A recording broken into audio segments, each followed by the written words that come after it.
हामी यो भिडियोमा चाहिँ लुपिङको बारेमा हेर्दैछौँ। अब लुपिङ भनेको के हो पहिला त्यसको बारेमा तपाईँले अलिकति बुझ्नुपर्ने हुन्छ। अब लुपिङ लुपिङ इन सिक्स है त।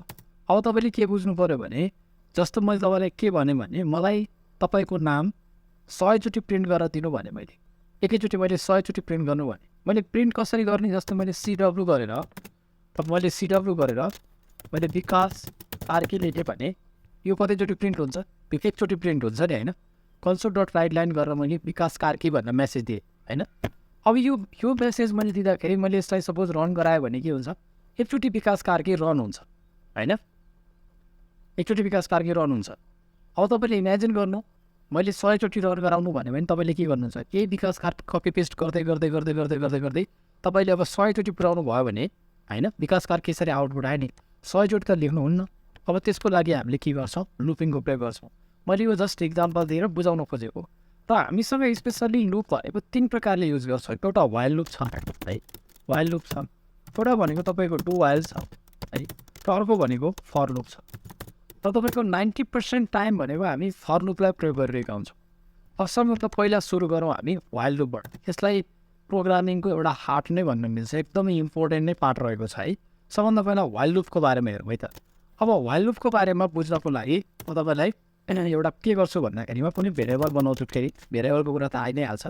इन्ट तपाईँलाई म के गरेँ आई बनाउँछु होइन, इन्ट आई बनाएँ, एउटा आई भनेर मैले भेरिएबल बनाएँ। अब के गर्छु आई इज कस टु मैले सपोज 0 भनेर एउटा भेरिएबल बनाएँ।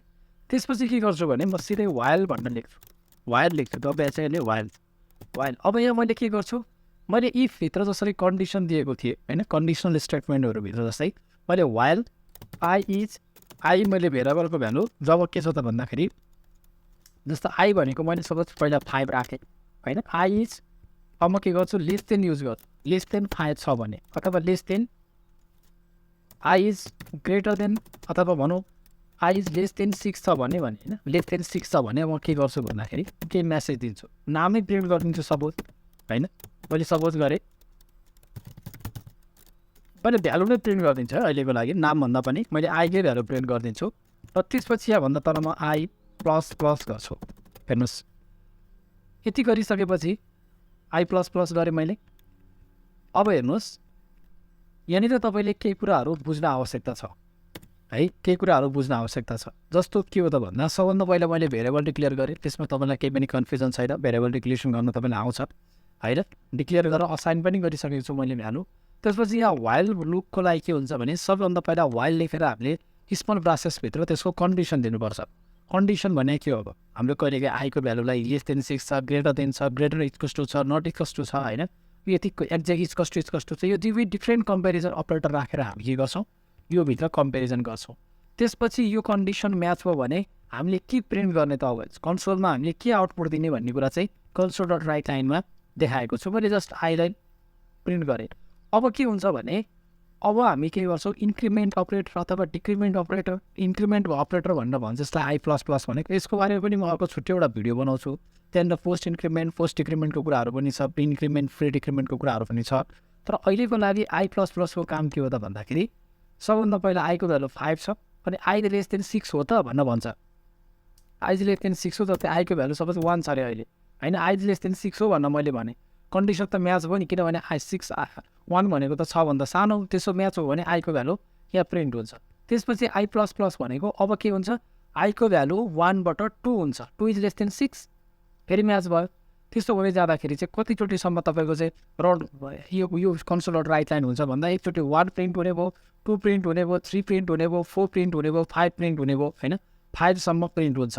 6 इज लेस देन 6 हुँदैन भनेपछि 1 2 3 4 5 सम्म हाम्रो भ्यालु जाने भयो होइन त, 1बाट स्टार्ट भएर 5 सम्म पुग्ने भयो। यसरी चाहिँ हामी वाइल लुप प्रयोग गर्छौँ। यसलाई सबभन्दा पहिला रन गराएर हेर्नुभयो भने तपाईँलाई यसको क्लियर हुन्छ 1 2 3 4 5 सम्म हाम्रो प्रिन्ट भयो।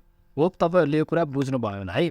अब सबभन्दा पहिला कन्डिसन, त्यसपछि तपाईँको स्टेटमेन्ट भन्छ, त्यसपछि इन्क्रिमेन्ट गर्ने, त्यसलाई भन्छ वाइल लुप। अब यही तरिकाबाट म तपाईँलाई अर्को यसलाई हामीले बेटर अप्सन के हुन्छ भन्दा यसलाई चाहिँ यो भित्र राखौँ होइन, फेरि मल्टिलाइन कमेन्टभित्र राखौँ। अब त्यसपछि म डु वाइल लुपको कुरा गर्छु। डु वाइल लुपमा के छ भने सबभन्दा पहिला म डु लेख्छु, त्यसपछि म सिधै CW लेख्छु, ध्यान दिएर हेर्नु होला, CW लेख्छु। त्यसपछि म के गर्छु, यहाँनिर मैले जसरी अघि आईको भ्यालु मैले बनाएको थियो इन्ट आई इज कस टू भनेर, त्यसै गरी म यहाँ पनि यो डु वाइल लुपमा पनि म एउटा इन्ट आई इज कस टू सिम्पल मैले के गर्छु 1 नै राखिदिन्छु। सपोज आई इज कस टू 1 राखेँ, कन्सोल डट राइट लाइन गरेर म यहाँ 1 लाई म प्रिन्ट के अरे आईलाई म प्रिन्ट गराउँछु। त्यसपछि यहाँ तल आइसकेपछि म वाइल गर्छु, त्यसपछि यहाँ तल आई प्लस प्लस पहिला गरेँ, अहिले जस्तै गरी मैले इन्क्रिमेन्ट गरेँ। अब वाइल चाहिँ मैले यहाँ राखिरहेको छु वाइल। अब यहाँ कन्डिसन दिन्छु है, जे कन्डिसन दिएको म त्यही कन्डिसन दिन्छु, आई लेस देन 6 भनेर यसरी दिएँ।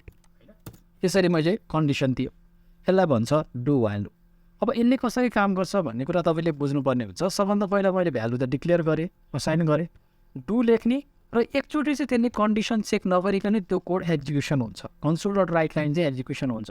त्यसपछि त्यसले इन्क्रिमेन्ट गर्छ र त्यसपछि यहाँ तल कन्डिसन चेक गर्छ र कन्डिसन म्याच भयो भने फेरि यो कोड एक्जिक्युसन हुन्छ होइन, फेरि console dot right line execution हुन्छ र फेरि इन्क्रिमेन्ट गर्दै जान्छ। मैले यसलाई पनि रन गराएर हेर्छु, हाम्रो आउटपुट के हुनु पऱ्यो, एक्ज्याक्टली 1 2 3 4 5 आएको छ। तर म एउटा कुरा के गर्छु भने मेरो भ्यालु सपोज मैले 10 राखिदिएको छु, यहाँनिर हेर्नुहोस् 10 राखेको छु, आई लेस देन 6 भनेर भनेको छ, म्याच हुँदैन नि कन्डिसन, तर म कोड रन गराएर हेर्छु। हेर्नुहोस् त 10 चाहिँ प्रिन्ट भइसक्यो क्या। डु वाइल लुप भनेको के हो त भन्दा एटलिस्ट एकचोटि चाहिँ स्टेटमेन्ट तपाईँको एक्जिक्युसन हुन्छ नै, तपाईँले जेसुकै कन्डिसन दिनुहोस्, त्यो कन्डिसनमा पुग्नुभन्दा अगाडि नै हामीलाई चाहिँ एकचोटि कोड एक्जिक्युसन हुन्छ अनि हाम्रो कन्डिसन चाहिँ अनि त्यसपछि चेक हुन्छ डु वाइल लुपमा। अब सबैभन्दा इम्पोर्टेन्ट र 90% केसेसहरूमा युज गर्ने लुपको बारेमा भन्न गइरहेको छ तपाईँहरूलाई। 90% केसेसहरूमा तपाईँको युज हुने भनेको चाहिँ के हो त भन्दाखेरि तपाईँको फर लुप हो है। अब हेर्नु होला, तपाईँको फर लुप चाहिँ 90% केसेसहरूमा युज हुन्छ र सिन्ट्याक्स पनि सजिलो छ। सबभन्दा पहिला फर लेख्नुहोस्, इन्ट आई इज कस टू, मैले यहीँबाट सबै कुरा डिक्लेयर गर्न पाएँ क्या, इन्ट आई इज कस टू दिएर गएँ, आई इज लेस देन 6 छ भने आई प्लस प्लस है, प्लस प्लस गरेँ र भित्र म CW म लेखिदिन्छु के भन्दा आई लेखिदिन्छु र यसलाई पनि म केही नभनिकन पहिला रन गराउँछु र आउटपुट हेर्नुहोस् 0 1 2 3 4 5 आएको छ। मैले आई 0बाट स्टार्ट गरेँ, ओके यसलाई पनि 1 बाट स्टार्ट गर्नु भनेपछि तपाईँले आउटपुट हेर्नुहोस् सेम टु सेम आएको छ होइन, 1 2 3 4 5। अब यहाँ के बुझौँ भन्दाखेरिमा सबभन्दा पहिला यहाँ डिक्लेरेसन असाइन गर्ने काम पनि यहीँ भइसकेको छ र कन्डिसन चेक गर्ने काम यहाँ भएको छ र कन्डिसन पछि यहाँ इन्क्रिमेन्ट गर्ने काम पनि यही ब्रासेसभित्र भएको छ र हाम्रो यही स्टेटमेन्ट छ। नम्बर 1 मा के हुन्छ भन्दा हामीले यो जुन आई इज कस टू 1 छ, यो आई इज कस टू 1 भनेर भ्यालु हेर्ने भयो, त्यसपछि यो कन्डिसन चेक गर्छ, कन्डिसन चेक गर्दा म्याच भयो भने अब के हुन्छ, यो स्टेटमेन्ट एक्जिक्युसन हुन्छ र त्यसपछि यो इन्क्रिमेन्टको काम हुन्छ। त्यसपछि आईको भ्यालु के हुन्छ, अब आईको भ्यालु 1 बाट के हुन्छ, अब 2 हुन्छ नि, 2 भएपछि फेरि यो कन्डिसन चेक हुन्छ र कन्डिसन चेक भएपछि फेरि स्टेटमेन्ट एक्जिक्युसन हुन्छ अनि फेरि इन्क्रिमेन्ट हुन्छ। फेरि इन्क्रिमेन्ट भएर 2 बाट कतिमा पुग्छ, 3 मा पुग्छ, 3 पनि यो कन्डिसनसँग म्याच हुन्छ, 4 पनि कन्डिसनसँग म्याच हुन्छ, 5 पनि कन्डिसनसँग म्याच हुन्छ, 6 इज लेस देन 6 हो त होइन नि। अब 6 कन्डिसनमा म्याच भएन भने यो लुपभन्दा बाहिर जान्छ है, एक्जिट हुन्छ। अब यो गर्ने प्रोसेस यहाँ छ नि, योभन्दा बाहिर जान्छ हाम्रो प्रोग्राम, अनि बाहिर गइसकेपछि अरू केही पनि लेखेको छैन, अनि त्यसपछि हाम्रो प्रोग्राम त्यहाँबाट एक्जिट हुन्छ र जति कुरा रन हुनुपर्ने हो त्यो रन भएको हुन्छ। यसरी चाहिँ तपाईँले do loop, while loop, do while loop होइन, डु वाइल लुप अथवा वाइल लुप अथवा फर लुपलाई युज गर्नुहुन्छ। म्याक्सिमम टाइम भनेको हामीले यही नै गर्छौँ, किन भन्दाखेरि यसको सिन्ट्याक्स वाइज पनि एकदम पर्फेक्ट तरिकाको छ, हामीले कतै कन्फ्युजन हुनु पर्दैन। डिक्लेरेसन गर्ने काम, कन्डिसन गर्ने काम, इन्क्रिमेन्ट गर्ने काम, डिक्रिमेन्ट गर्ने काम, सो त्यो कन्डिसनले हामीले हेर्ने काम गर्छौँ है। अब इन्क्रिमेन्ट डिक्रिमेन्टको बारेमा अरूको भिडियोमा पनि तपाईँहरूलाई जानकारी दिन्छु। केही कन्फ्युजन भयो भने कमेन्ट सेक्सनमा राख्नु होला। धन्यवाद।